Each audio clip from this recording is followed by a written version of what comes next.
What's up, boxing world? I got the answer to the question boxing enthusiasts been asking for decades. Who would have won the fight between Lennox Lewis and Riddick Bowe? Well, we know who got the gold medal in 1988 in Seoul, Korea. Lennox Lewis stopped Riddick Bowe in the second round. And, Riddick Bowe came out pretty strong in the first round. He hurt Lewis a little bit, or seemed to.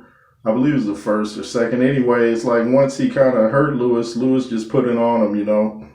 It's like he just out-muscled him after that, and the referee waved it off. And, he got the gold medal. Lewis won was an 84 Olympian. He won the bronze medal, I think. Tyrell Biggs won that. And, of course, Lewis totally blasted him in the pros. But, Lennox was still learning his way up the ranks at that time, still getting his amateur game together. But in the pros, like I said, he just blasted him. But the referee waved off the fight after the second round. He stopped it because Lennox Lewis was putting it on him. And I believe I read in Lennox Lewis's book that he wrote years ago that, how the gold medalist stands in the middle when they're presenting the medals, and the bronze and silver medalists stand on the side.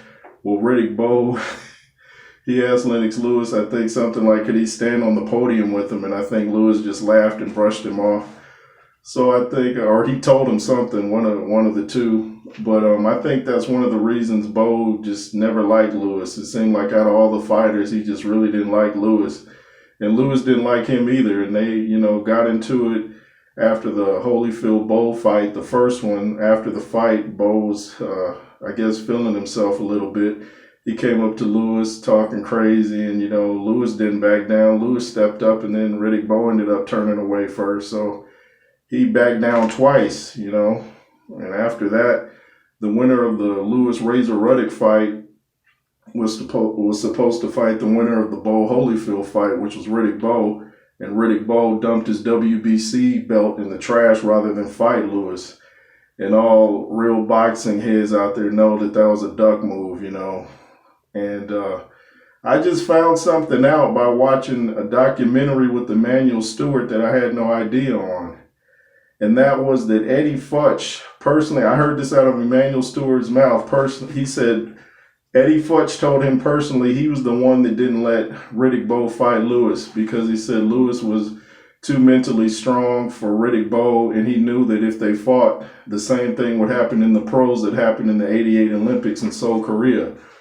So, and Eddie Futch is considered one of the greatest trainers ever, and you already know Emmanuel Stewart's record. Michael Moore, Lennox Lewis, Evander Holyfield, Thomas Hearns, the list goes on and on. Like I said in my other video, that if you try to list all the champions Emmanuel Stewart's had, you'd be here all day pretty much. But one of the great champions. But a lot of people didn't know that. We didn't know Eddie Futch was the main reason that he didn't allow Riddick didn't fight Lennox Lewis. But I still think, even if Eddie Futch had told him to go on with the fight, I don't think Riddick really wanted any part of Lewis. He talked a good game, but you saw what people like Galata did to Riddick Bowe, if he could have kept his punches above the belt. But Galata just totally obliterated Riddick Bowe, and then Lewis knocked out Galata in one round. A lot of people think Riddick Bowe, at his best, had he not fallen in love with eating and all that, they think he would have beat Lewis. Nah, he wouldn't have beaten Lewis. Even Emmanuel Stewart talks about how physically strong Lennox Lewis is. He wasn't just a big guy that looks the part. He was strong. Evander Holyfield said when he leans on you and puts his weight on you, feels like a cement coat. And Riddick, if you get into exchange with Riddick, I noticed he would get sloppy. I believe George Foreman talked about that on a telecast. He never knew how to throw a complete overhand right. It kind of hooked with it, and it got real sloppy. And Evander Holyfield took advantage of that in his third fight with Riddick Bowe, their trilogy. He knocked Riddick Bowe down and could have had him out if he didn't gas out. He really could have had him out, but Holyfield was having some type of health issue. I believe he said he had hepatitis or something going into the fight. But I say Lennox Lewis would have destroyed Riddick Bowe at his best, because Lewis's best would destroy the whole heavyweight division back then, like he pretty much did. And Riddick had a good jab and he had good inside game and uppercuts, but Lewis knew how to adapt to his opponent. You know, whatever they did, he'd take it away from them. If you had a good uppercut, he'd take that away. If you had a good jab, he'd take that away.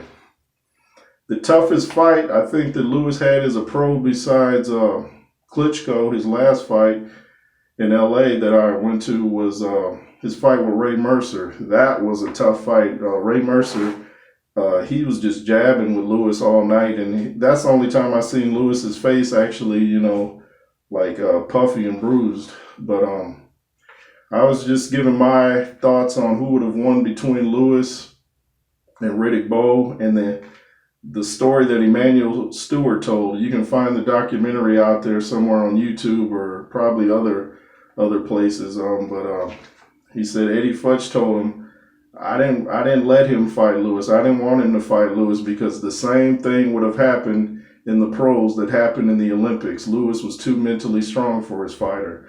Lewis was a disciplined fighter. He showed that in every fight he had. He was disciplined.